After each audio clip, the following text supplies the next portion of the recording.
We have incoming, we have ongoing showers, thunderstorms. You can see some of the faded cloud-like imagery in this America's Mattress Life Tower Cam. Dark and stormy. It's not just a favorite mocktail out there with ginger beer and lime juice. That's our conditions outside right now. Bit of a lull, but not for very long. In fact, check this out. This is earlier this afternoon. This is a really good indication of some of the intense weather that we experienced this afternoon. This came from our viewers in Fruta, the Whittier family.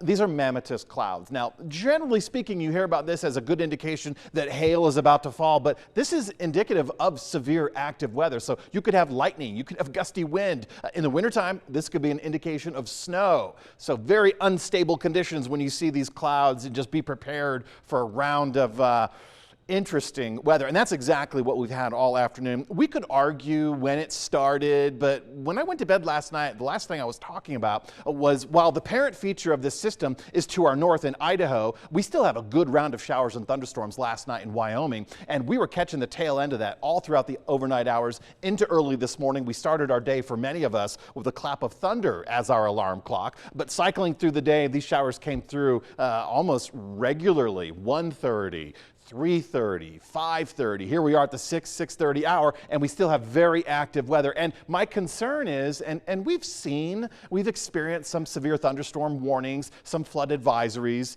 Thankfully, though, and when those severe thunderstorm warnings triggered, it was radar indicated conditions: hail 1 inch, wind gusts 60 miles per hour, just a couple of the criteria. But thankfully, ground truth proved otherwise. And I've only seen reports of quarter-sized hail scattered across the area, wind gusts 45 to about 50 miles per hour. So half a dozen of one, sixth of the other. But my big concern has been the flood advisories, and I think we're going to see more of them heading through the evening. And I'll show you on the Uncompahgre what I'm talking about. But I think the timestamp around 3 o'clock, 3:15, I think that's a pretty good shot with that photo we saw from Fruta. Shauna sent that in to us. I think that's about the time that occurred. But you could see in the purple, that's some intense rain and some small hail. So I think coming off of the Uncompahgre from Glade Park, and you could track through the Grand Valley, you could track through the Clifton and Fruitvale and Palisades, some of the small hail that did fall. Now we're looking at some interesting downpours around Whitewater, up in Colburn. So rather soggy night for football. Make sure you're prepared. Hopefully you listened to the forecast last night. You brought that rain jacket. You have that fleece layer underneath, because it's going to be cool. Now, Delta, Olathe, Montrose just getting into action, just getting on the board with some light amounts of rain.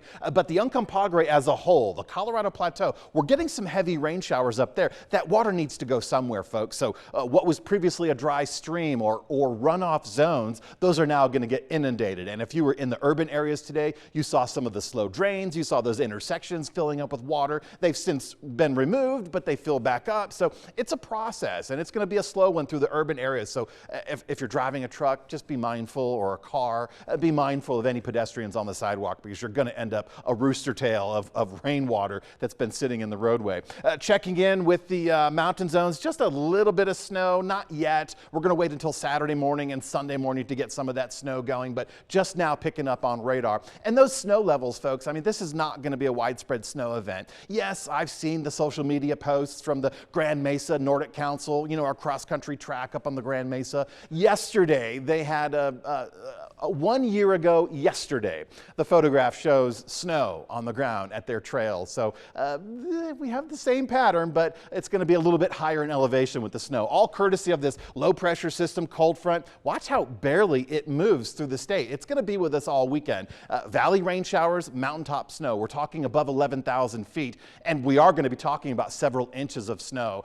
Favored for the San Juan Mountains, favored for the Gunnison and the Pitkin County. That's the Elks and the West Elks. Even the Saguache around Leadville. I still think hunters up in the Flat Tops and the Gore Range will do well. We're going to have to check in with Wookie in Eagle County to see if he could give us a snow truth on that. But we don't get winter weather advisories. If you are traveling this weekend, it's going to be kind of a dreary weekend, so just be mindful.